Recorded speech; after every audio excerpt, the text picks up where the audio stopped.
Então vamos lá, será que o sonho da classe média de ter um imóvel próprio, ele acabou? É sobre isso que a gente vai conversar no vídeo de hoje com alguns números que são bem preocupantes, pelo menos para uma parte da população. O mais interessante de aqui é a gente comentar que ainda faz sentido financiar um imóvel. Essa é provavelmente uma das principais estratégias que os brasileiros utilizam para acessar os imóveis. Quando você não tem um imóvel financiado, muitas vezes vai ter que embarcar no aluguel. Então eu já fiz um vídeo lá atrás que mostra esses dados aqui. Aqui eu quero falar sobre a deterioração do cenário econômico no Brasil e como é que a gente está aqui nos últimos anos. Então, lá em 2015, 2016, a gente teve um pico de uma crise muito feia aqui no Brasil que gerou talvez o pior sangramento da história dos imóveis aqui. Primeiro você precisa entender o que é uma retomada de um imóvel. Então, quando você vai lá numa instituição financeira e faz um financiamento imobiliário, o que pode acontecer é você não conseguir pagar as parcelas desse imóvel. Quando isso acontece, a gente diz que o banco vai fazer uma retomada desse imóvel, ou seja, vai tomar o imóvel para ele porque você não conseguiu lidar com essa inadimplência ali. O cenário ideal é não deixar chegar nesse lugar, ou pagando as parcelas, ou mesmo vendendo o imóvel e passando esse financiamento para frente antes disso acontecer. Mas para vocês terem uma ideia, o estoque de imóveis retomados, ele atingiu seu pico no ano de 2019, mais ou menos 6 anos atrás, com os 5 maiores bancos aí, a Caixa Econômica Federal, Banco do Brasil, Bradesco, Itaú e o Santander acumulando entre 90 mil e 100 mil imóveis retomados, ou seja, de 90 a 100 mil pessoas ficaram sem casa, perderam a casa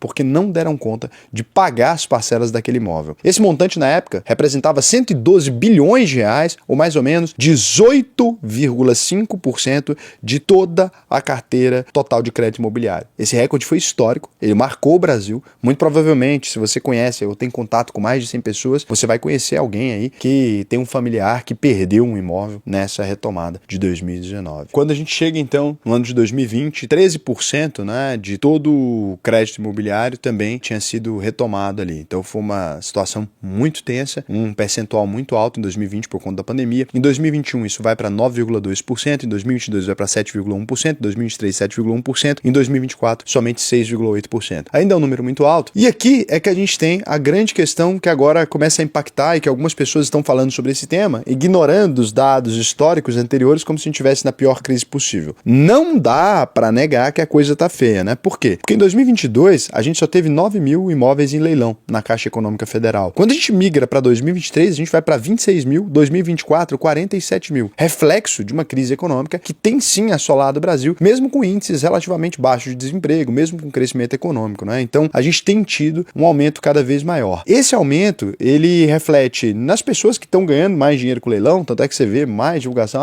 ganha dinheiro com o leilão, etc, que isso era uma coisa que a gente não ouvia tanto falar lá atrás, agora a gente tem ouvido cada vez mais, graças a esses imóveis retomados, colocando por baixo aquela teoria de que o imóvel familiar ele não pode ser confiscado ou retomado ali. É claro que é muito mais difícil quando a pessoa não está disposta a sair desse imóvel, que não é o caso da maioria da população, os processos vão e se arrastam por anos e anos. Como é que está a taxa de inadimplência? Fica calmo que depois eu vou falar como é que é o jeito certo ali de você entender esses números, o que você pode fazer com eles. Mas qual que é a taxa de inadimplência nos financiamentos imobiliários? Então, durante a pandemia, 2020 a 2021, a gente teve diversas políticas ali que visavam segurar esses financiamentos. Então, os bancos ali, eles não cobraram financiamento da maneira que deveria cobrar. Ninguém tentou tirar ninguém dessas casas naquele período. Isso resultou em inadimplência média de 1%, né? O menor nível já registrado. Então, essas campanhas todas, elas surtiram efeito ali. No pós-pandemia, houve atraso nos pagamentos, né? Chegou a inadimplência média de 1,54% em 2023, com destaque para os financiamentos utilizando o FGTS, que apresentaram uma taxa de inadimplência um pouco maior, 2,63%. É óbvio, a pessoa que utiliza, né, o FGTS ali é o trabalhador comum. Se ele ficou desempregado ou perdeu a principal fonte de renda, a gente vê um nível de desespero. Não tem muito o que essa pessoa fazer. Ela não é inadimplente porque quer, ela não é inadimplente porque tá de gracinha, ela é inadimplente porque não tem outro esquema. Já em 2024, a taxa de inadimplência caiu para 1%, né? E no segmento FGTS ela foi de 2,06%. Melhorou. E o que a gente tem desses números ali por agora? Quando esses números começaram a melhorar, começou um oba-oba danado para financiamento imobiliário. E aqui agora é que a gente vai entrar no maior problema para os próximos anos e por que eu diria para você que se você pensa em financiar o imóvel, você deveria pensar assim que a taxa Selic começar a cair. A taxa Selic agora está em 14,75% ao ano, não dá para dizer que não é impeditiva, né? Travar o seu financiamento imobiliário agora significa pagar muito mais para o imóvel do que realmente ele vale.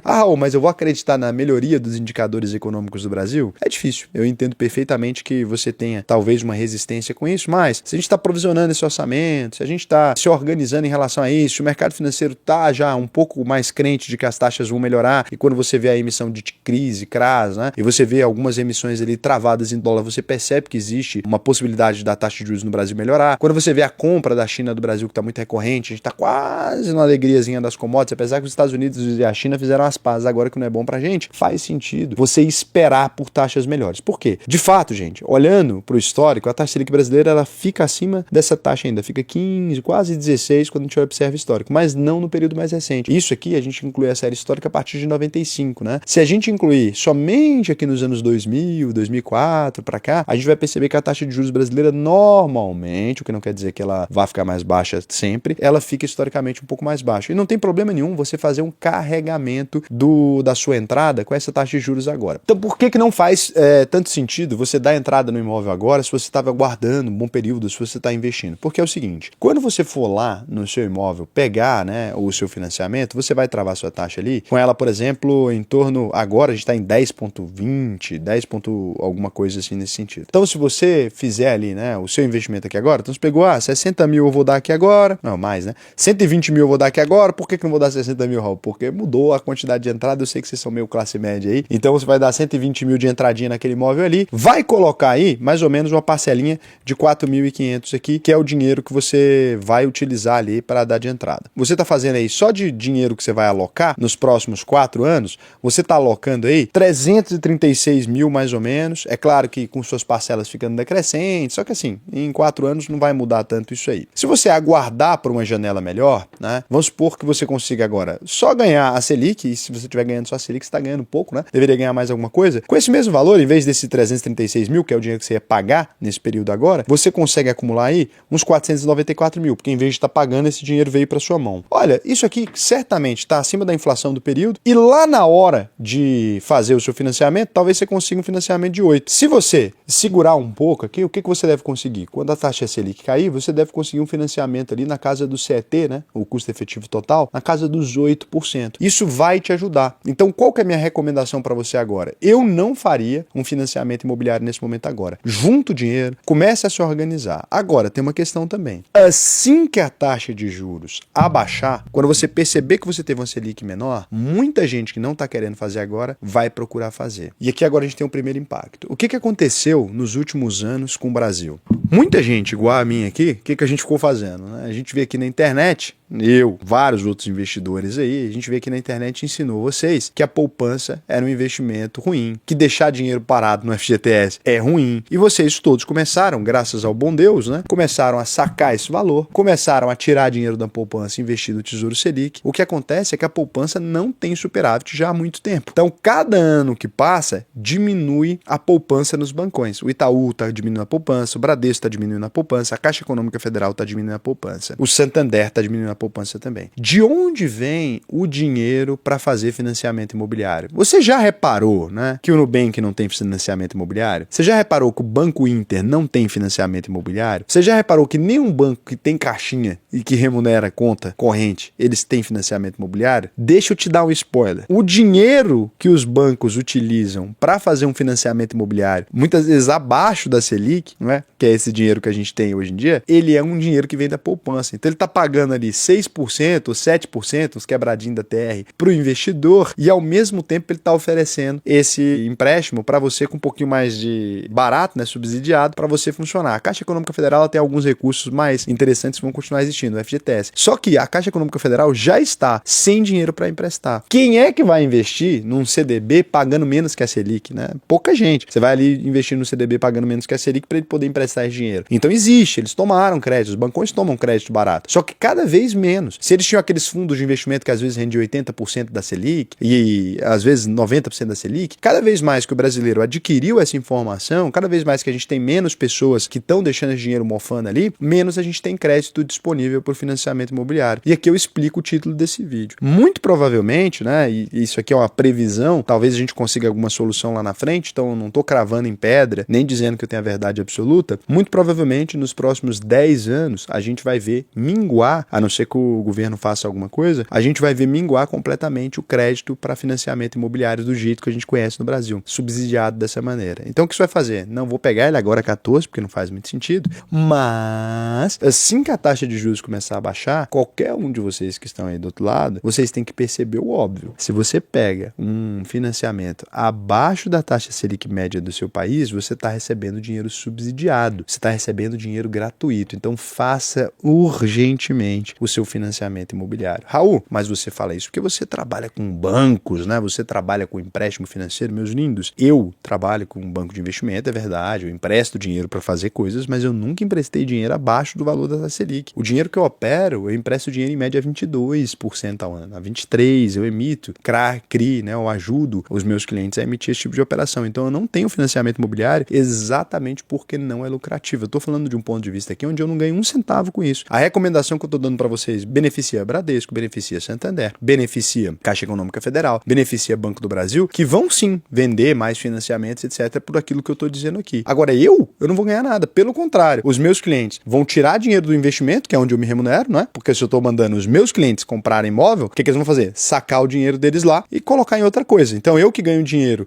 fee-based em cima do patrimônio dos meus clientes aqui, ou com as alocações dos meus clientes, ou com as estratégias deles de investimento, onde que eu vou ganhar dinheiro com isso aqui? Obviamente em nada. Agora, meu compromisso aqui com vocês sempre é falar a verdade. Vai existir financiamento imobiliário daqui a 10 anos no Brasil? Quanto mais a gente descobre que a poupança não é um bom investimento, a menor é a possibilidade desse financiamento existir lá na frente. Se ele existir, ele vai ficar no mesmo custo de crédito? Não. Inclusive, eu não duvido que os bancos comecem a repassar esse custo que eles estão tendo de crédito agora e aproveitar essa carteira de crédito que eles têm melhor. Talvez nem caindo a gente volte a ver esses investimentos imobiliários abaixo do valor que está agora. Talvez, inclusive, se a taxa Selic cair para 12 ou 11, esse empréstimo pode permanecer mais ou menos no mesmo lugar, porque a fila de gente interessada em tomar esse tipo de empréstimo e a fila de gente interessada em deixar dinheiro na poupança, ela não está mais acompanhando. A gente não tem mais esse lugar. Então, assim, o que eu vou te dar de orientação aqui? Se prepare para fazer esse financiamento, não financie imóvel no valor da taxa Selic, a não ser que você tenha esse receio, não posso cravar em pedra também que vai baixar muito, porque como eu estou te dizendo, por hora eu ainda estou vendo os bancos baixarem. Eu não entendi por que eles não perceberam que isso não é um bom caminho.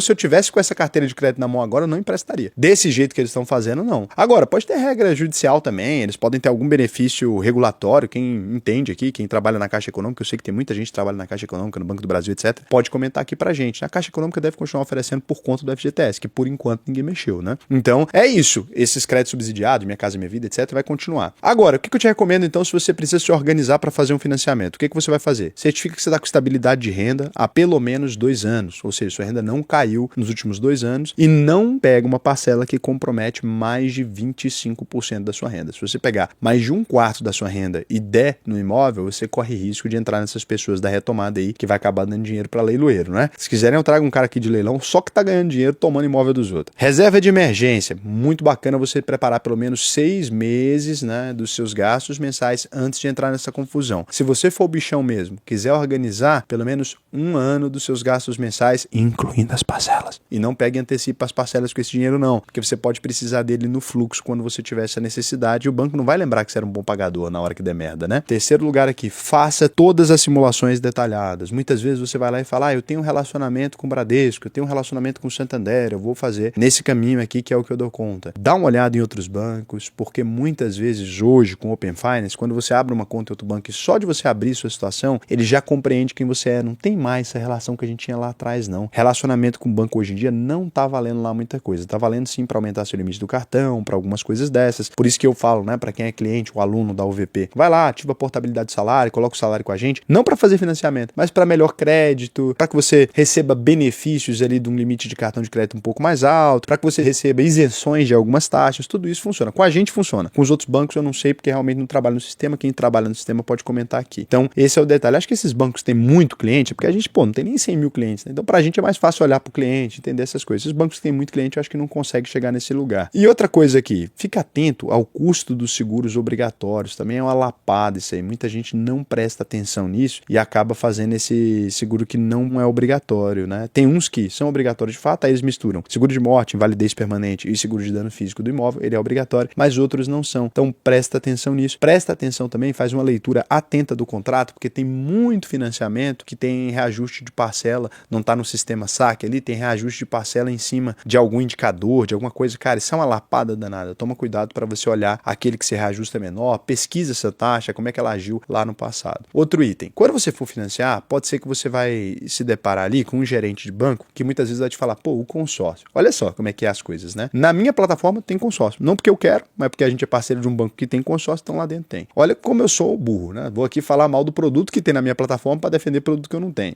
Então você acaba percebendo aqui como é que é o nível de inteligência do rapaz. O seu gerente, ele vai colocar na sua frente os custos do consórcio, porque paga mais para ele tem meta de consórcio para bater, e financiamento não está compensando, como eu estou dizendo, né? Essa característica está mais alta. Ele vai colocar ali na sua frente tudo aquilo, ó. Quando você vai colocar, o consórcio faz muito mais sentido, né? Hoje em dia, o financiamento é coisa do passado, você é tempo lá do seu pai. Hoje em dia, o que você tem que prestar atenção aqui? É no consórcio. Por quê? Porque o consórcio, ele não tem juros. Você simplesmente vai pagar uma taxinha de administração que é extremamente baixa e aí você vai pagar aqui. Eu quero que você pergunte para ele só o seguinte: caramba, muito legal o que você me disse. Sou seu fã. Você pode calcular para mim, porque normalmente vai ser desde o IGPM dos últimos anos, né? Você pode calcular para mim quanto que eu teria pago em reajuste no IGPM dos últimos 10 anos? E daí você pergunta para ele, antes de você assinar o consórcio, você vai pegar o valor da sua parcelinha e vai fazer o seguinte, vai pegar aqui, ó, pegue a sua parcelinha e faça o seguinte cálculo aí na calculadora de juros compostos investidor sardinha, se você quiser essa calculadora aqui. Você vai pegar a parcelinha que ele falar para você, é 2.500 só, não tem juros, que delicinha. Você vai reajustar ela pela média dessa taxa que ele falou para você. Então, se a média da taxa for 10%, você vai pegar aqui e colocar 10% e vai colocar que você vai pagar isso nos próximos 30 anos. E daí você vai conferir quanto vai terminar a sua parcela final. Nesse caso aqui, se o consórcio for de 30 anos, ainda bem que a parcela começou em 2.500, ela terminou só em R$43 mil.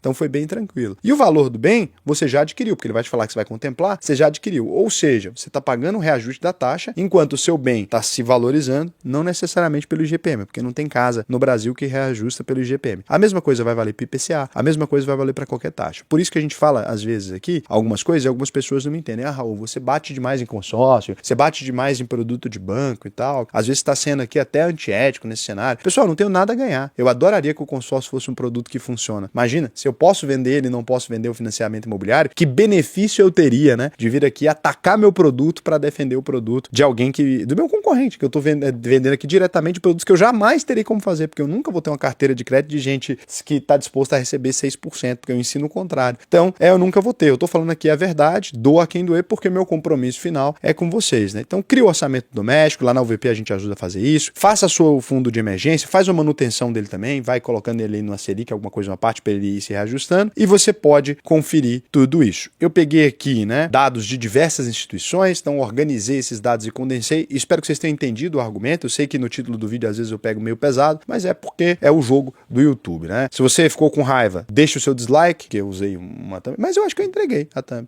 O sonho da classe média tá morrendo aí aos poucos, né? Eu entreguei, nem foi tão clickbait. Fui clickbait? Comenta aí se eu fui. Raul, você me baitou. Raul, você baitou ou não baitou? Comenta aí. E se você quiser ou gosta de se estruturar financeiramente da maneira correta, gosta de tomar boas decisões financeiras, o que eu te convido é a conhecer a UVP, que é a minha escola de investimentos. Aqui sim eu ganho dinheiro, né? auvp.com.br. Clica no botão Faça sua análise de perfil. Da mesma maneira que eu consegui te explicar matematicamente as coisas aqui, com informações concretas e com dados que fazem sentido, tudo na UVP a gente faz da mesma forma e com a mesma isenção, independente dos produtos que a gente tem na nossa prateleira ou não. A UVP tem mais de 5 anos de mercado, já formou mais de 50 mil alunos, exatamente porque a gente é 100% transparente aqui com tudo aquilo que a gente faz e traz aqui para vocês. A gente tem um compromisso ainda que se você concluir a UVP e não aprender a investir, eu devolvo 100% do seu dinheiro. Você pode perguntar para qualquer aluno meu, tem vários aqui que comentam, não é gente que eu contrato não, são os alunos mesmo que a gente adquiriu ao longo dessa história, que comentam aqui desse compromisso nosso. E se você quiser, pode pesquisar nossa marca no Google, no Reclame Aqui, em tudo quanto é lugar, e que você vai ver lá que de fato faz sentido fazer a UVP e que a UVP só vai cobrar de você, pode ver até no Juros Brasil também, a gente nunca teve um processo, se você concluir e não ficar satisfeito. Por quê? Porque se você não ficar satisfeito, você pode pedir o seu dinheiro de volta, tá bom? Então, fica aí esse aviso. Um outro aviso que eu quero dar é que algumas pessoas, às vezes, né, se metem a mais espertinhos aí e aí falam, Raul, encontrei, né, num grupo do Telegram lá, o treinamento da UVP. Pessoal, aquilo é falso, tá? Eu vou deixar bem claro para vocês, eu vi esses dias aí no Google, a gente até entrou em contato porque eles estavam salvando dados de cartão de crédito. Então, se você for tentar comprar coisa em golpe, compra pelo menos no Pix, pra você acabar não tomando ferro. Agora, pô, você pode simplesmente comprar o VP aí, pedir o dinheiro de volta se não funcionar para você, né? Tenta comprar no Pix pra você ser enganado, vai receber as coisas, mesmo se fosse verdade. E não é. Porque as aulas da UVP, elas ficam dentro da plataforma que não tem como salvar, mas você não receberia acesso à plataforma, não receberia o cashback dos seus investimentos, não teria acesso ao nosso sistema de carteira, né? Onde você vai gerenciar o seu patrimônio, etc. Então, assim, cara, as aulas da UVP, elas são uma parte do treinamento e do método inteiro. A gente tem o Finanças Mais, que é um lugar onde você consegue organizar todo o seu patrimônio e consolidar todos os patrimônios de plataforma, etc. A gente tem 2 meses de assinatura gratuita da Analítica, que é a nossa própria plataforma de análise e tal, de ativos com os indicadores. O que adianta você ter acesso às aulas, se isso fosse verdade mesmo, e não ter acesso a nenhuma das plataformas? É por isso que mesmo uma pessoa que é aluno da UVP, o cara não, às vezes entra pra, vou compartilhar o login. E daí, de repente, compra outra assinatura. Não tem jeito. A gente se blindou com relação a isso. Toma cuidado, tô avisando aqui, por gentileza, né? Eu deveria deixar você se lascar, você que quer me passar pra trás. Mas se você for tentar comprar coisa pirata, pelo menos paga no Pix em vez de pagar no cartão, pra não salvar o seu cartão em plataforma. A gente recebeu 2 senhores aqui que entraram em contato, tinha passado dos 65 anos, nem fez por mal, foi pesquisar e encontrou, e depois quis processar a gente porque tinham gastado dinheiro no cartão dele. Só que a empresa onde ele passou estava vendendo ali o treinamento, 499, nem a gente não era, não recebeu aula nenhuma e simplesmente teve uma clonagem do cartão, né? Então, vai fazer merda? Pô, pelo menos faz no Pix que sua perda é controlada, tá? Ou utiliza aí aqueles cartões que expiram, né? Às vezes vocês não pensam também, eu tenho que ensinar até gente que quer me passar para trás, você vê como é que funciona a vida aqui. Sérgio Henrique, qual o valor da consultoria? O curso ainda vou fazer, só preciso terminar de outro conteúdo, pois não tenho tempo para acumular 2 cursos. Então, a consultoria ela não tem um valor específico, ela cobra um percentual do seu patrimônio. O que a gente tenta fazer é evitar o sistema de consultoria tradicional. Como é que funciona, né? Não consultoria, assessoria de investimento. Você tem um assessor, você não paga ele. E aí como é que funciona isso? Ele tem ali uma comissão em cima dos produtos que ele te indica. Todo mundo que entra na plataforma da UVP, você já recebe indicação das melhores ofertas de investimento que a gente tem aqui dentro. A gente faz a avaliação para te beneficiar. Então, na verdade, a consultoria da UVP, ela não é paga. Só de você se tornar aluno, você já tem direito à consultoria. Só que você tem que ter um patrimônio mínimo de 500 mil reais para a gente começar a te atender. A gente ainda não tem braço para atender todo mundo. A gente não cobra isso, por quê? Porque a nossa plataforma, ela naturalmente já cobra todo mundo que utiliza a plataforma, a gente cobra um valor fee-based. Então o que a gente cobra é 0,075%, pô, é menos que uma oscilação de um dia, né? Em cima do patrimônio que você tem com a gente por mês. É isso que a gente cobra um fee em cima do seu patrimônio ali. E com isso a gente já consegue te oferecer os investimentos, então a gente não tem conflito, ninguém que trabalha aqui vai tentar te empurrar produto, a gente parte de um modelo ético. Raul, isso vai ficar mais barato que na corretora que eu tô? Não necessariamente, talvez se você não estiver pagando corretagem nem nada, pode até ser que a UVP seja mais cara. Agora, vai com certeza aumentar a sua rentabilidade, porque tem o cashback que a gente devolve e ainda que ele não cubra, só da gente poder te indicar os melhores investimentos e não tá vinculado a nada, não tem ninguém pagando a gente por uma oferta, não tem ninguém pagando a gente por nada, acaba fazendo mais sentido. O Eduardo perguntou, caso todos usassem Bitcoin, o que aconteceria? O sistema financeiro acabaria, né? Zero falou, por que um contador ao invés de advogado? Então, nesse vídeo Não Tenha Bens, eu falo para vocês procurarem um contador. Mas, na verdade, a nossa equipe de Wealth aqui, ela é uma equipe multidisciplinar. Então, a gente tem alguns advogados, alguns contadores que fazem essa estratégia. São as duas coisas. Agora, dizer que tem erro de contador e não tem erro de advogado é brincadeira, né? Ei, que vocês são clubistas. Pergunta, qual o patrimônio total que considera para começar a holding? Acompanhe o canal e ainda consuma apenas conteúdo gratuito. Então, você vai consumir apenas as respostas gratuitas. O restante agora, se quiser, só me pagando. Não vou te responder. Beijo.